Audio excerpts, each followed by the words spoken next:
Imagine a time in history when ideas, long brewing in the shadows of society, suddenly found a voice that could reach millions. Before Adolf Hitler stepped onto the political stage, Germany was already fertile ground for extreme nationalist, anti-Semitic, and racially charged ideologies. These ideas were not new, they had circulated in political pamphlets, newspapers, and radical movements, but they lacked a unifying force and a persuasive messenger who could capture the attention of the masses. Hitler changed that. Through his 1925 book Mein Kampf, he outlined a vision of Germany's future, one that combined racial hierarchy, national pride, and the promise of regaining lost glory. Yet the power of Hitler was not just in the words on paper. It was in his ability to communicate them in speeches, rallies, and public appearances. He understood the growing potential of mass media, radio, and photography, turning every platform into a stage for his ideology. What might have remained abstract political theory became something tangible, a narrative that many Germans could understand, relate to, and, tragically, embrace. But here's the surprising part. Even though Hitler's long-term goals were clear in his writings and speeches, the exact methods to achieve them were often left vague. This ambiguity created space for interpretation, action, and ultimately, escalation by those around him. Loyal followers, eager to please or gain influence, stepped into this vacuum and began acting on what they believed were his intentions. The result was a system where initiative, ambition, and ideological zeal drove decisions, often beyond the boundaries of law, morality, or even practical governance. This is the world we are about to explore in today's video. We will look at how a decentralized, chaotic system allowed individuals to take radical action, how bureaucracy and military structures were co-opted, and how this ultimately led to some of the most significant and tragic events of the 20th century. You will see how ordinary administrative processes, once neutral and functional, became tools in a much larger, disturbing machinery.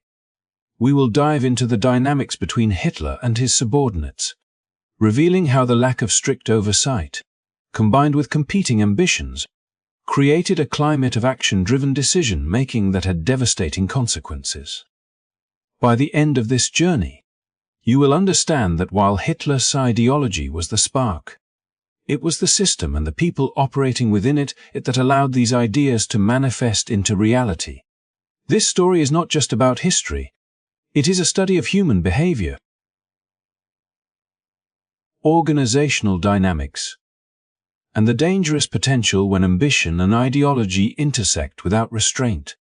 If you are fascinated by history, the hidden workings of power, and how decisions big or small can ripple through time, make sure to hit that like button and subscribe to the channel. Turn on notifications so you never miss an in-depth exploration of history that reveals the unseen forces behind the events we think we know. Today, we are peeling back the layers of Nazi Germany to uncover the question: if Hitler never gave the order, then who did? In the corridors of power within Nazi Germany, a strange and unsettling principle ruled. Hitler's word was law, yet he rarely articulated it with precision. Unlike the traditional leaders of the time who relied on formal decrees, signed documents, and detailed policy, Hitler preferred to speak in sweeping statements, open to interpretation and filled with grand, ideological vision rather than concrete instructions. It was this ambiguity that transformed ordinary governmental and military functions into a labyrinth of personal initiative, ambition, and competition, creating an environment where subordinates did not wait for direct orders but sought to anticipate the Führer's desires. This approach, often referred to by historians as working toward the Führer, became the engine of the Nazi state. Officials at every level, party leaders, bureaucrats, military officers, and paramilitary commanders found themselves in a system where success was measured by one's ability to interpret Hitler's will accurately and, often, aggressively. The lack of a rigid hierarchy or formal checks meant that actions were propelled by personal judgment, ideological fervor, and a desire for recognition. Each initiative, no matter how extreme, could be justified as a contribution to Hitler's vision. If an individual succeeded in anticipating the leader's wishes, they were rewarded with increased status, greater autonomy, and, in many cases, the ability to implement their plans on a larger scale. The chaotic structure of the government and the party further amplified this phenomenon. Hitler deliberately avoided establishing a traditional bureaucracy that might limit the freedom of his subordinates. Ministries existed, but their powers overlapped, and regional Gauleiters operated with enormous discretion, often disregarding formal legal boundaries in favor of actions they believed served the Führer's objectives. Within this environment, competition was constant. Leaders frequently acted preemptively to outshine their rivals, presenting ambitious plans and initiatives to demonstrate loyalty and effectiveness. This rivalry did not weaken the Nazi system. Rather, it intensified the drive toward radical measures, as each participant sought to distinguish themselves by acting decisively, sometimes brutally, to achieve the goals they believed Hitler had outlined. The result was a paradoxical combination of chaos and efficiency. On one hand, the absence of structured oversight created confusion, overlapping authorities, and conflicting initiatives. Yet on the other hand, it enabled rapid, flexible, and extreme responses that a rigid bureaucratic system could never have achieved.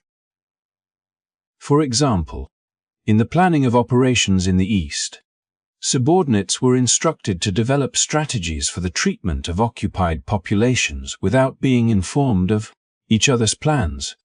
This led to a proliferation of competing proposals and radical measures, all claiming to align with the Führer's intentions. Hitler's occasional approval or mere acknowledgement of these initiatives legitimized actions and escalated their severity, creating a self-reinforcing cycle of ambition, zeal, and ideological enforcement. Within the military and paramilitary spheres, this principle manifested in particularly devastating ways. Officers and commanders, accustomed to independent judgment, interpreted Hitler's broad objectives as permission to act decisively, often beyond conventional military or ethical constraints.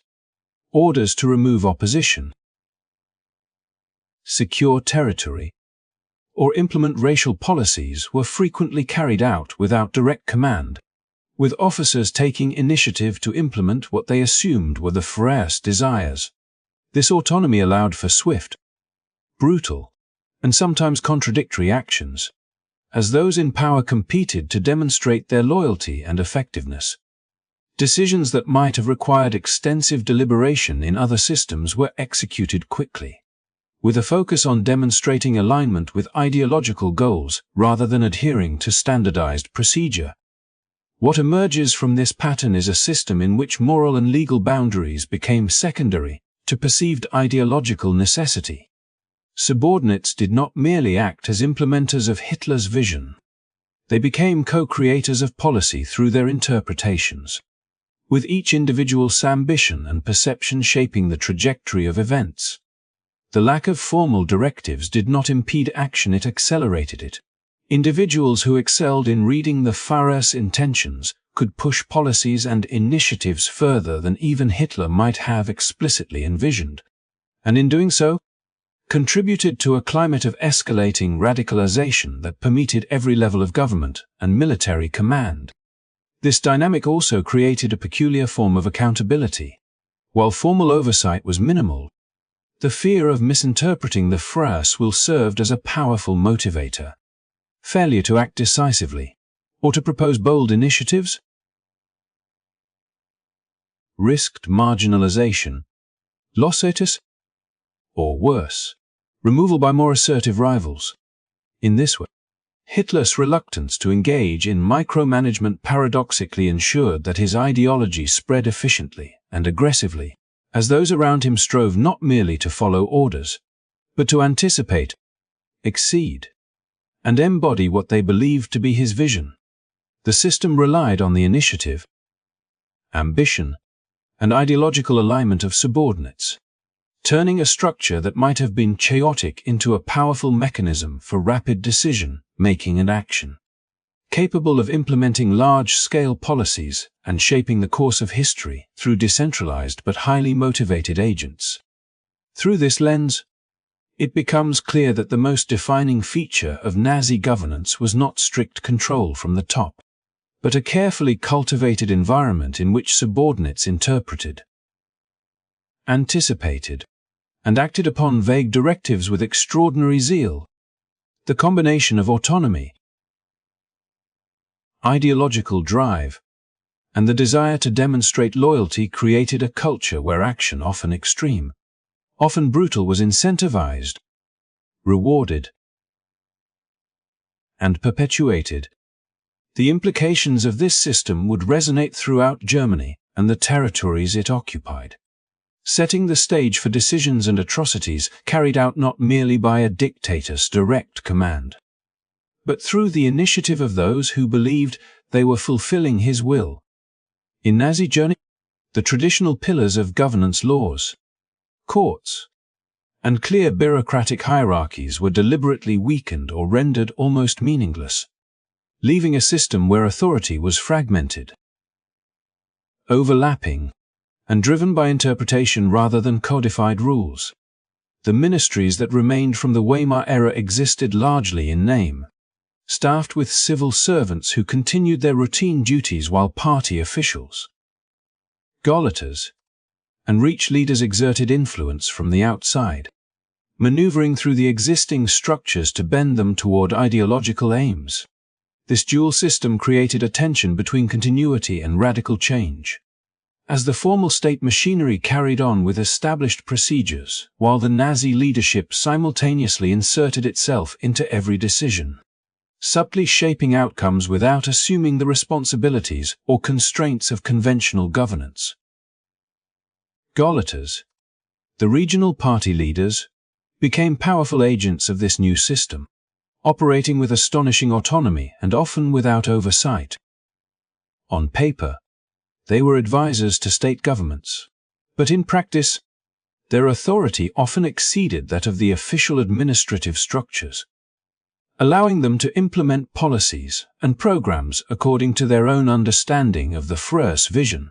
This arrangement fostered an environment where competition, rather than cooperation, drove decision-making, as leaders sought to demonstrate their zeal and loyalty by initiating measures that advanced ideological objectives, sometimes in direct contradiction to one another or to the nominal structures of the state. The ministries, though retaining staff and officers, were often caught between conflicting pressures. Professional duty, political loyalty, and the ever-shifting expectations of party leaders. Civil servants learned quickly that adherence to procedure alone was insufficient. Survival and advancement required anticipating the desires of the Nazi hierarchy, interpreting ambiguous guidance, and acting boldly to align themselves with perceived priorities.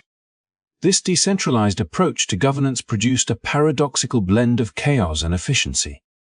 The lack of a formal judicial branch meant that legal norms could be disregarded or reshaped to serve ideological purposes, and individuals who displayed initiative in implementing radical policies were rewarded with influence and recognition. This system encouraged experimentation and competition, with leaders testing the limits of power, authority, and morality to achieve results that would earn them approval from higher levels of the party. In this way, the absence of rigid legislative oversight became a catalyst for innovation, albeit one driven by ideology rather than pragmatism. and one that often led to catastrophic consequences for those under the system's control. The interaction between ministries and party leaders created a constant flux of influence and authority, with overlapping responsibilities that could be exploited to achieve personal or political advantage. Decisions were rarely linear. Instead, they unfolded as a series of negotiations, power plays, and interpretations, with each actor seeking to outmaneuver the others to demonstrate commitment to the ideological mission. This dynamic was particularly evident in the coordination of large-scale initiatives, whether economic, military, or social, where the lack of centralized oversight required leaders to navigate a landscape of competing authorities and sometimes conflicting objectives.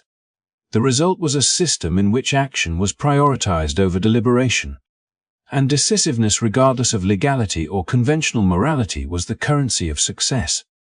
Within this environment, the boundaries between state and party blurred. Institutions that had once operated with a degree of neutrality and predictability were increasingly subordinated to the ambitions and interpretations of party officials, creating a web of influence in which outcomes were shaped as much by personal initiative and internal competition as by formal policy. The Gauleiters and high-ranking party members effectively transformed the state into an arena of ideological enforcement, where the effectiveness of a measure was judged by its alignment with the broader vision of the Frere, rather than its adherence to law or procedure. This approach not only undermined traditional governance, but also encouraged a climate in which extreme measures, aggressive policies, and radical solutions were implemented with minimal restraint, as leaders sought to demonstrate their dedication to the ideological goals they believed Hitler had outlined. The military and paramilitary structures were similarly affected, as overlapping jurisdictions and competing authorities extended into the coordination of operations, security measures, and territorial control. While the Wehrmacht maintained its formal chain of command, party officials increasingly exerted influence over decisions, ensuring that actions were consistent with ideological imperatives. This led to a situation in which military planning and administrative execution were constantly shaped by multiple, sometimes conflicting, sources of authority, compelling officers to interpret the intentions of both the party and the Frere in order to act decisively. The resulting interplay of ambition, interpretation, and autonomy created a dynamic in which the most assertive and ideologically aligned individuals could exert significant influence over outcomes, often exceeding the scope of their formal positions. Ultimately, the absence of formal legislative and judicial frameworks in Nazi Germany was not a flaw, but a deliberate feature of the system, designed to allow a network of ambitious leaders to act independently, compete for favor, and escalate policies in ways that advanced the ideological mission. By embedding autonomy, competition, and personal initiative into the structure of governance, the Nazis transformed the state into a fluid, decentralized apparatus in which the fulfillment of the Frere's vision became both the guiding principle and the measure of success. The chaotic interplay between party officials, Gauleiters, ministries, and the military created a machine that was unpredictable yet remarkably effective in implementing radical policies, illustrating how power can be amplified through the deliberate erosion of traditional checks and the cultivation of a culture where action, interpretation, and ideological zeal outweigh formal structures and conventional accountability. In the years leading up to and during the early stages of Nazi rule, Germany's existing bureaucracy and military appeared to continue their established routines, almost as if the old Weimar structures had simply persisted beneath the new regime.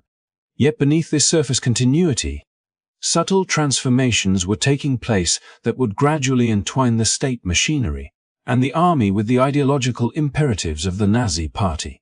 The ministries retained their offices, civil servants kept their posts, and regulations and procedures continued to guide everyday administrative tasks, giving the impression of a stable and functioning government.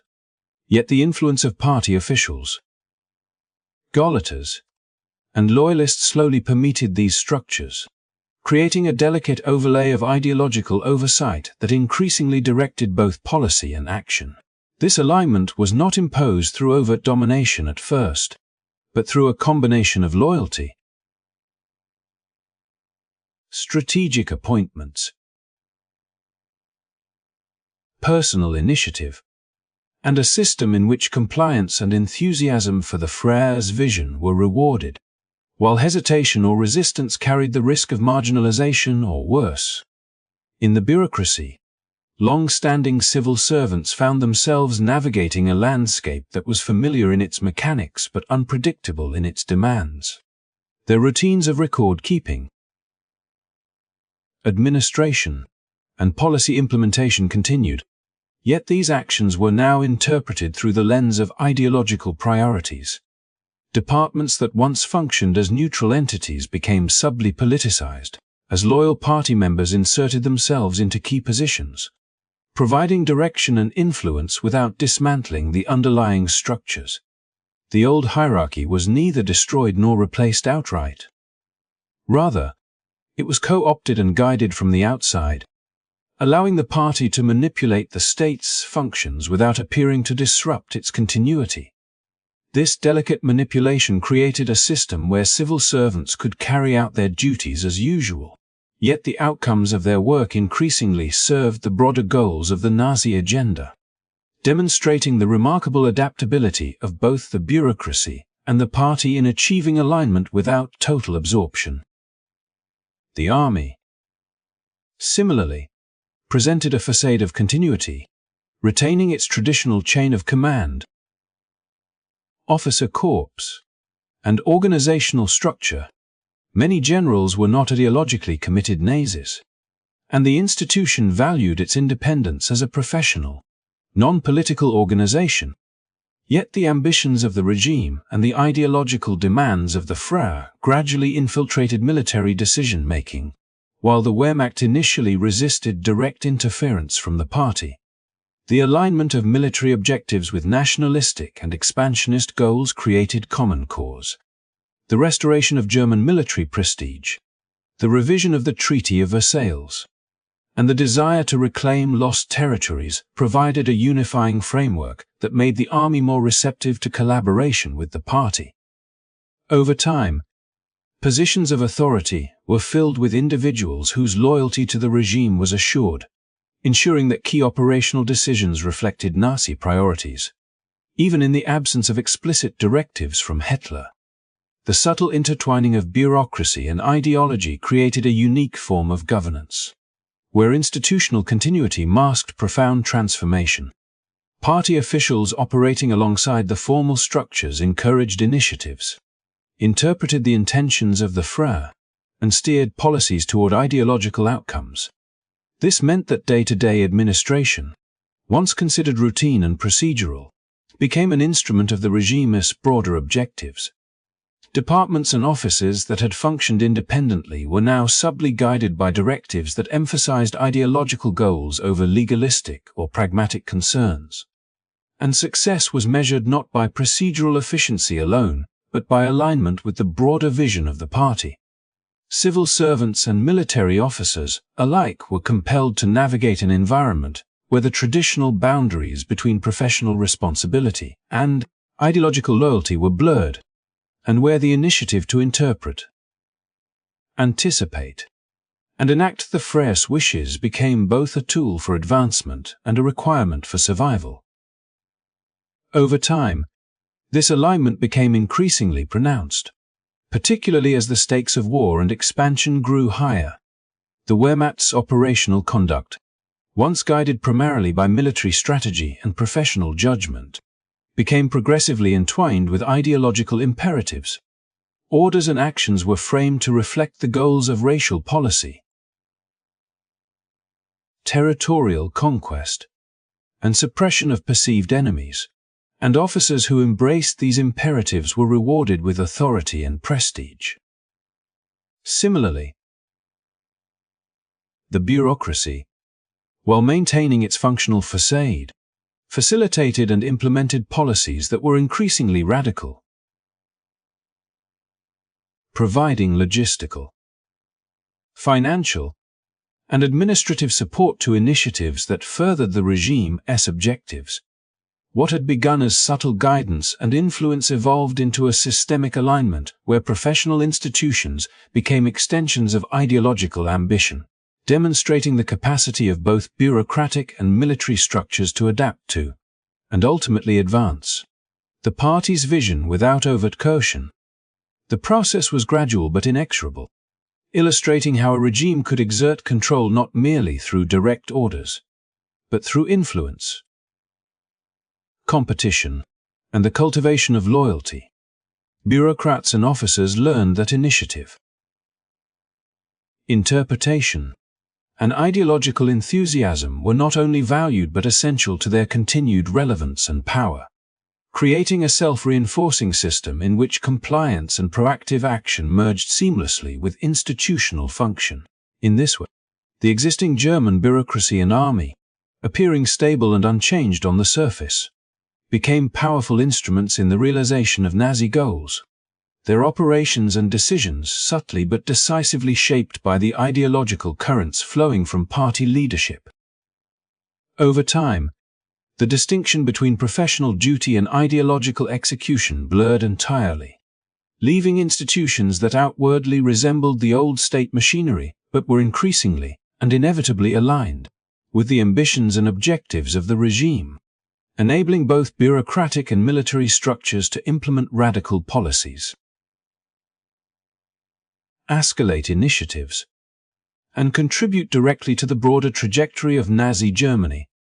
By embedding ideology within the existing structures rather than replacing them entirely, the Nazi regime achieved a level of efficiency and control that was both subtle and profound, demonstrating the capacity of a government to transform continuity into conformity and independence into alignment, creating a state in which professional institutions became extensions of political ambition and ideological purpose, carrying out complex, radical objectives with an appearance of routine normalcy, while simultaneously reshaping the very character of German governance and military action over time.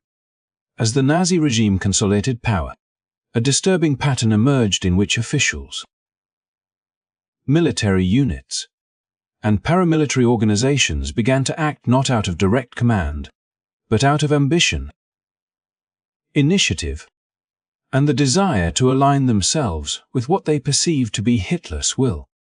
The absence of formal, written directives did not inhibit action. It encouraged it. Leaders at all levels understood that demonstrating zeal and decisiveness was a pathway to influence. And in this environment, radical actions became both a measure of loyalty and a means of personal advancement.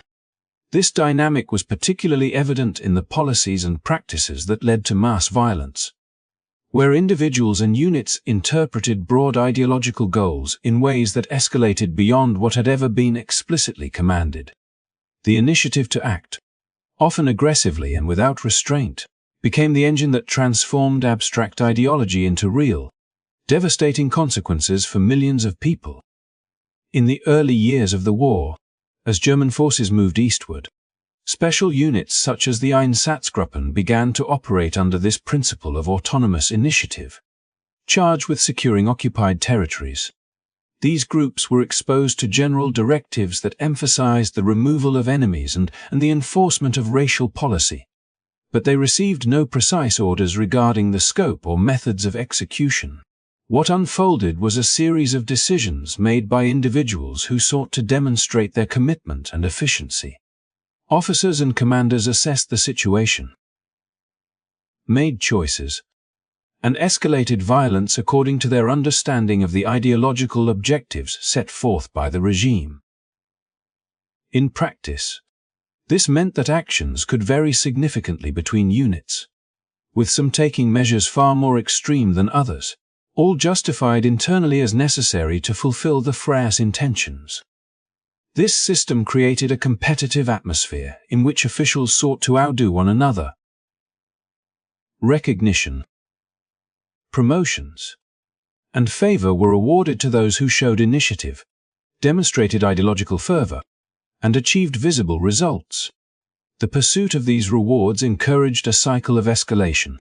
The more extreme the actions taken, the more attention and acknowledgement the perpetrators received. Within this structure, brutality became a tool of career advancement, and the limits of acceptable behavior were defined less by law or morality and more by perceived effectiveness in achieving ideological goals. In this environment, mass killings, deportations, and acts of terror were no longer contingent on explicit orders. They were proactive measures taken by individuals eager to demonstrate their loyalty and capacity for initiative. This dynamic also illustrates how ideology can take on a life of its own when coupled with decentralized authority. Hitler's public statements and speeches laid out long-term goals: the removal of Jews from German society, the expansion eastward, the suppression of political opposition, but the execution of these goals was largely delegated to subordinates whose personal ambitions, interpretations shaped reality on the ground. Individuals such as Heinrich Himmler, Reinhard Heydrich, and Friedrich Jekyll acted not because they were commanded in a detailed sense, but because they understood that demonstrating decisive action in line with ideological priorities would earn approval and enhance their power.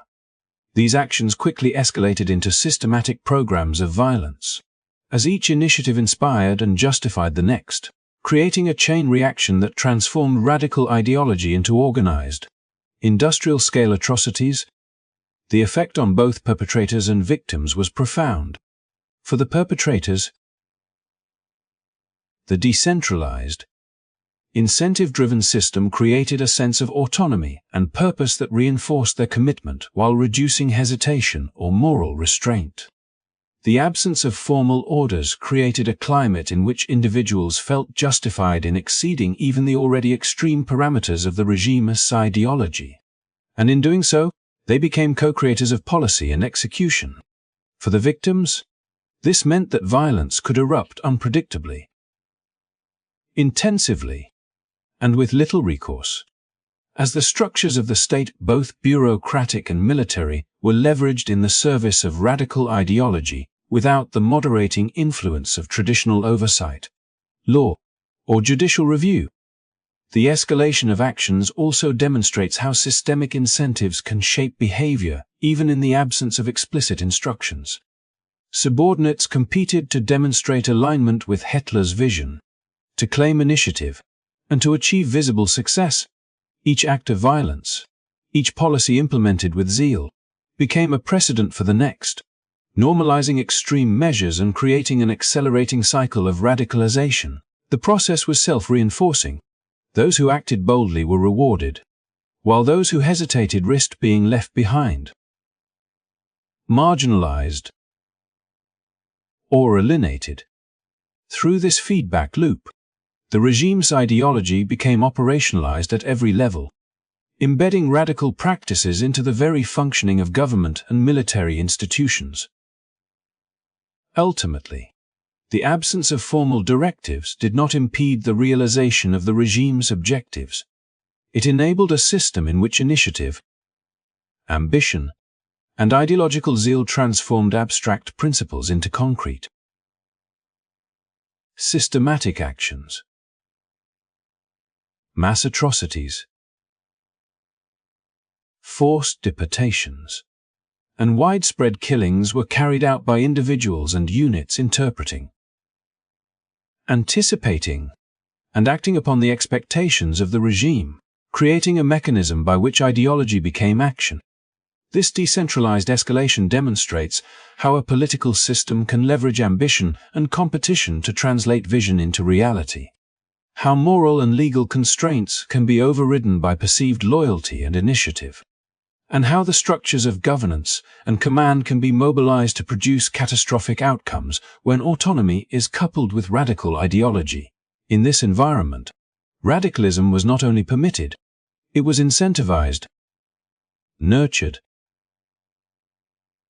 and operationalized, leaving a legacy of systematic atrocities carried out not merely by orders, but by those who acted independently to realize the vision they believed their leader demanded.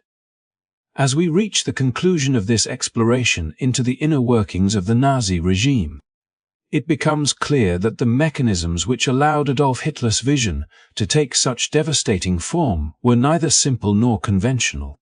Historians have described this system as working toward the Freie, a phrase that captures the essence of the decentralized, competitive, and often chaotic nature of governance under Nazi Germany. Unlike traditional states where orders flow from the top down in clear, codified ways, the Third Reich operated on a principle of initiative-driven action, where individuals and units interpreted the ambitions of the Freie and acted proactively to fulfill them. This structure created an environment in which autonomy and zeal were rewarded.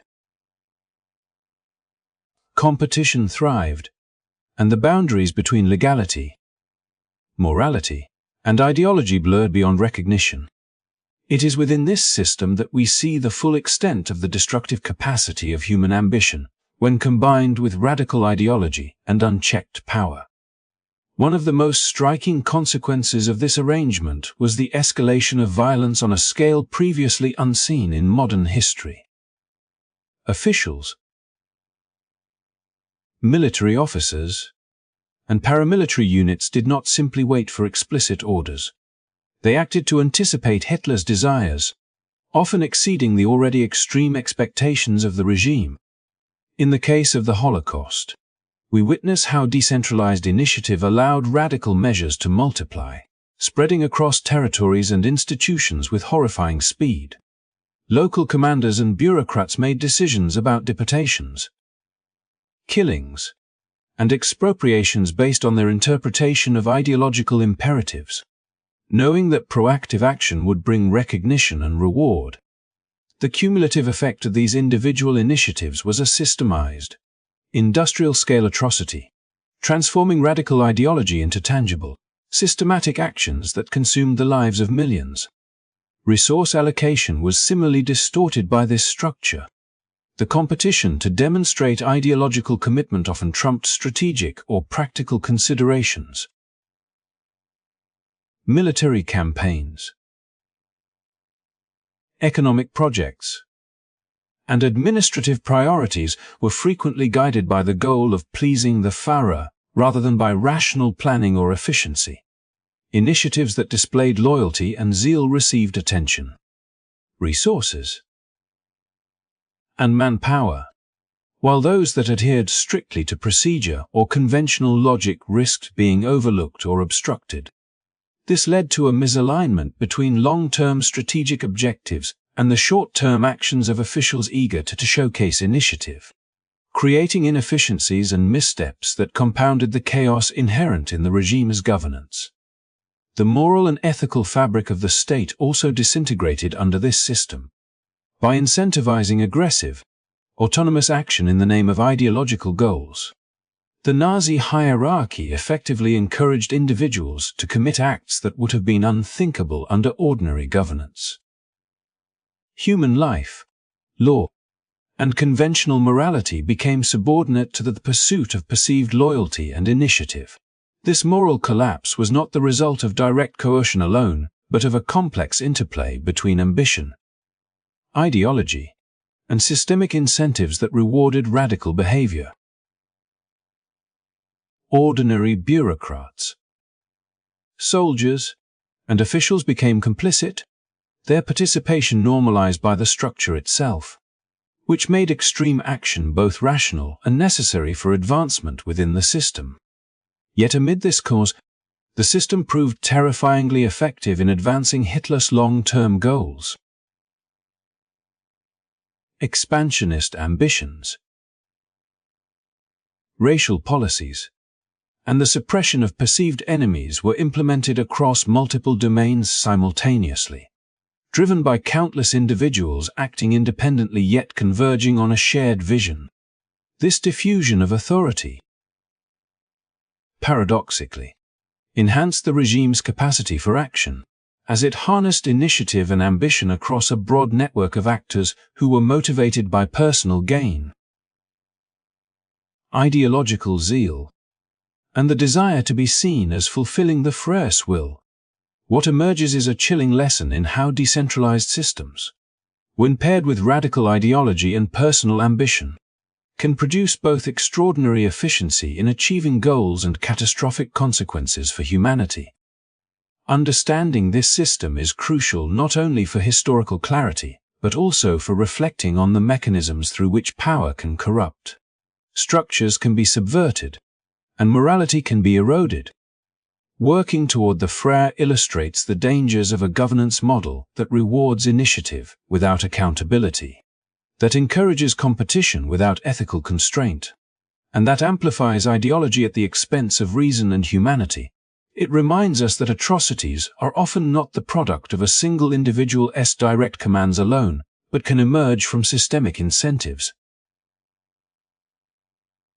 Decentralized ambition, and a culture that conflates zeal with virtue.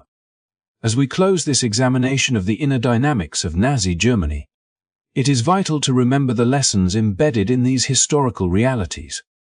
Power, when exercised without accountability, transparency, or moral oversight, can cascade into widespread destruction, especially when ideology is allowed to dictate both action and reward.